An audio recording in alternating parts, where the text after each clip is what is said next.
Cancer detect అయిన వెంటనే మనం ఎక్కువగా భయపడతాం. ఎక్కడికి వెళ్ళాలి, ఎవరిని కలవాలి అనే కన్ఫ్యూజన్లోనే ఉంటాము. అలాంటి వాళ్ళకి వీడియో షేర్ చేయండి, వాళ్ళ ఫ్యామిలీకి చాలా హెల్ప్ అవుతుంది. ఫస్ట్ థింగ్, మీకు క్యాన్సర్ డిటెక్ట్ అయిందని డాక్టర్ చెప్పగానే ప్యానిక్ అవ్వకండి. భయం కామన్, కాకపోతే మనం భయంలో తీసుకునే ప్రతి డెసిజన్ మనల్ని రాంగ్ డైరెక్షన్లోకి తీసుకెళ్లే ఛాన్స్ ఉంటుంది. ఇలాంటి టైంలో ప్యానిక్ అవ్వకుండా సిచ్యువేషన్ని ప్రశాంతంగా అర్థం చేసుకొని సొల్యూషన్ ఏంటో ఆలోచించడం చాలా important. Second point, single doctor ఒపీనియన్ని బ్లైండ్గా ఫాలో అయ్యి వెంటనే ట్రీట్మెంట్ స్టార్ట్ చేయకండి. క్యాన్సర్లో చాలా టైప్స్ ఉంటాయి. అసలు క్యాన్సర్ కాజ్ ఏంటి, అది ఏ టైప్ ఆఫ్ క్యాన్సర్, ఏ స్టేజ్లో ఉంది అని ఒక 4-5 ప్రొఫెషనల్స్ని కలవండి, ఒక 4-5 ఆన్కాలజిస్ట్లను కలవండి.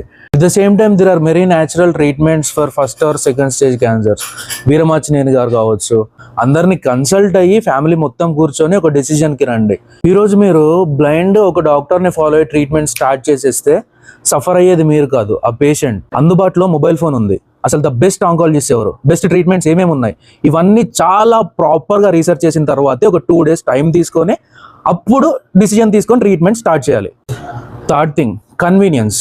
ఏదో డాక్టర్ మనకు తెలిసిన వాడనో, లేదంటే హాస్పిటల్ దగ్గరలో ఉంది ఇంటికి కమ్యూట్ ఈజీ అవుతుందనో డెసిజన్ తీసుకోకండి. క్యాన్సర్ విషయంలో కన్వీనియన్స్ అంటే సౌకర్యం కంటే ప్రాపర్ డెసిజన్ చాలా ఇంపార్టెంట్. మీరు ఈ 2-3 months పెట్టే time and patience, it can break are make the patient.